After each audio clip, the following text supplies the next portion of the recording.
Inicio o meu pronunciamento hoje para falar um pouco sobre o Pacto Federativo e a preocupação já aqui demonstrada há poucos instantes pelo senador Tomás Correia, por outros senadores que ocuparam a tribuna ontem para falar sobre a questão do Fundo de Participação dos Estados. Mas, no início desse ano, senhor presidente, o presidente José Sarney designou uma comissão para fazer um trabalho sobre o Pacto Federativo.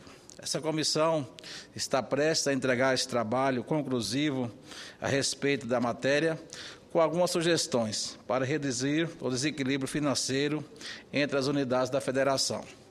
Essas sugestões estarão reunidas sob a forma de anteprojetos de lei, abordando os 4 temas priorizados pela comissão: distribuição de royalties do petróleo, Fundo de Participação dos Estados, FPE, guerra fiscal e a dívida dos Estados.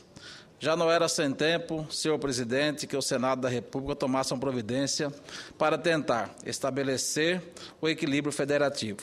Aliás, essa é a sua principal missão constitucional. Não pode haver uma federação forte na qual seus membros estejam o tempo todo envolvidos em guerras fiscais para atrair investimentos e onde haja profundos desequilíbrios decorrentes da arrecadação de repartição tributária. Portanto, senhor presidente, vem em muito boa hora essas sugestões da comissão, colocando novamente na pauta, na ordem do dia, a questão do equilíbrio federativo em nosso país. Uma dessas sugestões tem mais urgência, senhoras e senhores senadores, e é justamente ela que gostaria de dedicar meu tempo na tribuna no dia de hoje. Refiro-me à mudança dos critérios de distribuição dos recursos do FPE, do Fundo de Participação dos Estados. Desde 1982, quando foi aprovada a Lei Complementar número 62, vem sendo adotado provisoriamente o critério de aplicação de coeficiente fixo para todos os estados da Federação. Contudo, em 2010, o Supremo Tribunal Federal considerou inconstitucional essa sistemática, por entender que ela não permitia que o fundo atingisse seu objetivo maior, qual seja, o de promover o equilíbrio entre os estados da Federação, atenuando as desigualdades de suas receitas. Por esse motivo, determinou o prazo de 31 de dezembro de 2012 para que o Congresso Nacional fixasse outro critério para repartição dos recursos do FPE. E aqui reside a minha preocupação, senador Tomás, como o senhor colocou agora há pouco, e também senhor presidente. Sabemos que o montante a ser distribuído pelo FPE já está previamente determinado pela Constituição Federal e corresponde a 21,5% da arrecadação da União com o Imposto de Renda e o Imposto sobre Produtos Industrializados, o IPI. Portanto, qualquer modificação nos critérios de distribuição das fatias desse bolo gerará perdas e ganhos significativos para esse ou aquele Estado, já que não temos como aumentar o tamanho do bolo a ser distribuído. Como já disse, 21,5% da arrecadação do Imposto de Renda e também do IPI, e nesse momento, em virtude da desoneração de alguns itens que o governo fez em função da crise, do material de construção, da linha branca e também dos automóveis, e entendo que necessário, esses recursos hoje estão bastante deficitários no valor do montante que se passa aos estados e municípios. Além de não termos como aumentar o tamanho desse bolo, o fato é que ele vem diminuindo ao longo do tempo, se considerarmos sua relação com as receitas totais da União. Em 1985, os recursos do Imposto de Renda e do IPI representavam 75% da arrecadação tributária da União. Hoje, eles respondem por apenas 45% dessa arrecadação, o que é partilhado com estados e municípios. Muito dessa diminuição se deve que, ao longo dos últimos anos, o governo federal tem criado vários impostos em forma de contribuição e com o simples objetivo de não repassar a estados e municípios a participação nesses impostos, que na verdade são impostos porque eles estão aí e ficam de forma definitiva, mas quando criado em forma de contribuição, como a CID, a CONFINS, até pouco tempo atrás a CPMF, os estados e municípios não têm participação nessas contribuições. E, ao longo do tempo, o Imposto de Renda, o IPI, que representava 75% do bolo tributário da União, hoje representa apenas 45%. Quando a definição da regra atual e dos coeficientes fixos, o nosso estado do Mato Grosso ficou com apenas 2,38 dos recursos do fundo, o que, em valores corrigidos, gera aproximadamente R$ 1.616 bilhões de receita para o Estado, ante os 70 bilhões do montante líquido total em dados atuais, aproximadamente 1,4% do PIB. Ora, o Estado de Mato Grosso apresenta uma relação de 10% entre os recursos provenientes do FPE e a receita corrente líquida. Isso quer dizer, senhor presidente, que cerca de 10% da receita do Estado se origina dos repasses do FPE. É certo que não somos um Estado com 46% de dependência dos recursos do FPE, como é o caso do Amapá, ou 44% como é o de Roraima. Mas, de qualquer forma, perder 10% de nossas receitas do dia para a noite é profundamente preocupante. Geraria uma situação dramática no Estado, com impactos irreversíveis na saúde, na educação e na gestão das contas públicas do Estado do Mato Grosso.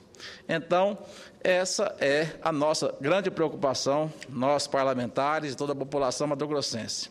Ao que me consta, no decorrer dos trabalhos, a Comissão do Pacto Federativo ponderou entre dois critérios distributivos para o FPE. Os critérios paramétricos, que consideram viáveis como população e renda per capita, e os critérios de equalização das receitas, que incluem as diferenças de receita entre os estados de menor arrecadação em relação aos de maior arrecadação. Ambos atendem ao que determinou o STF, sendo que os critérios paramétricos já possuem uma metodologia bastante conhecida, por se aproximarem dos antigos critérios do Código Tributário Nacional, sendo de simples aplicação e maior viabilidade política.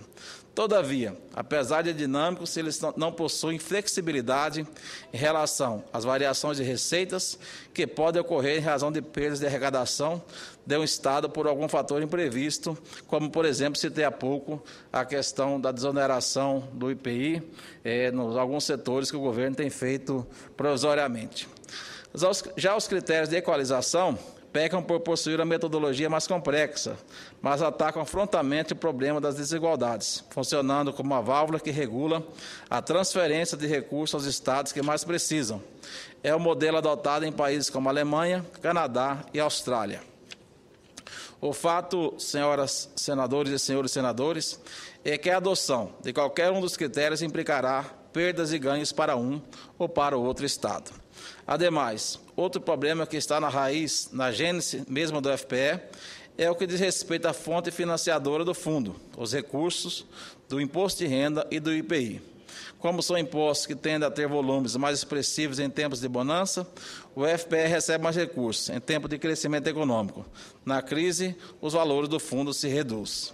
Isso tem gerado sérias dificuldades para o equilíbrio fiscal nos estados, como ocorreu em 2010, quando o governo federal distribuiu cerca de 1,2 bilhão para estados e municípios para suprir as perdas naquele ano do FPE e também do FPM, decorrentes da queda de arrecadação federal durante a crise econômica de 2009.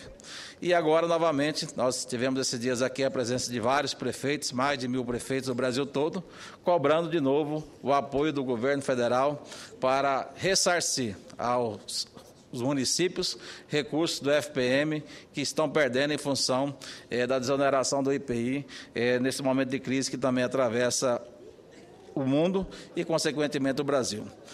Segundo dados da Confederação Nacional dos Municípios, as transferências para os estados e municípios encerrarão o ano de 2012, com valor de 17,4 bilhões abaixo do inicialmente projetado no orçamento da União.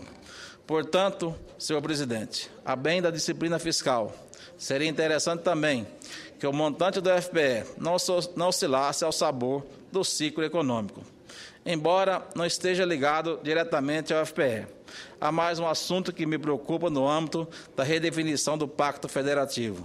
Refiro-me à polêmica proposta de súmula vinculante número 69/2012, do STF, cuja motivação é a de eliminar a chamada guerra fiscal em função das inúmeras leis estaduais que insistem na concessão de vários incentivos fiscais, sem um prévio amparo em convênio aprovado por unanimidade no âmbito do Conselho Nacional de Política Fazendária, o CONFAS.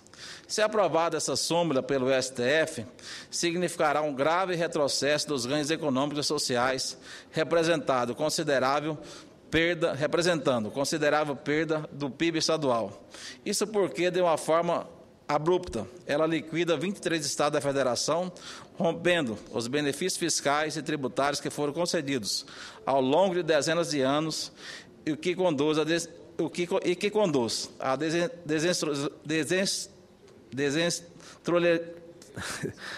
desindustrialização desse Estado. Isso é inaceitável. O que eu quero dizer é que essa decisão, a súmula vinculante, ela praticamente coloca em dificuldades alguns estados da Federação, principalmente do Centro-Oeste, do Paraná, que ao longo dos últimos anos vem oferecendo incentivos fiscais para que indústrias saiam de São Paulo, saiam de outros estados da Federação e se instalem nesses estados produtores. E a decisão do STF nessa súmula vinculante pode significar a perda de atratividade para esses estados e, sobretudo, as empresas que lá estão já hoje perderam o interesse em estar instalado nesses estados e voltarem a se instalar em outros estados que tenham uma logística melhor, que tenham condições de modal de transporte mais fácil para escoar sua produção. Então, senhor presidente, essa questão da súmula vinculante trata-se de outra grande preocupação que tem no momento e que essa Casa, o Congresso Nacional, como todo, retoma os debates sobre o pacto federativo. O fundamental, quero deixar bem claro, é que não haja perda para os estados. Se o nosso estado do Mato Grosso tiver que abrir mão de alguma parcela dos recursos da FPE, entendo que isso deva ser recompensado com outra fonte de recursos, como, por exemplo, do royalties do petróleo. Não de forma imposta, mas negociada, como deve ser um autêntico pacto federativo, democrático, no qual as decisões são tomadas em conjuntos. Falo aqui em nome do Estado do Mato Grosso, mas também creio que as senhoras e os senhores senadores de outros estados podem ter entendimento parecido com o meu. Afinal, estamos todos no mesmo barco, por assim dizer. A Comissão do Pacto Federativo fez seu papel, estudou detidamente a matéria e propôs as soluções que considera viáveis para o país. E a palavra é a palavra das maiores autoridades na questão. Isso do ponto de vista técnico. Agora, do ponto de vista político, compete a nós, senadores, deputados federais, decidirmos o que é melhor para a Federação, para os estados e para a União.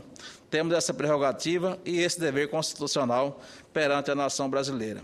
O fato é que o critério do coeficiente fixo não pode mais continuar.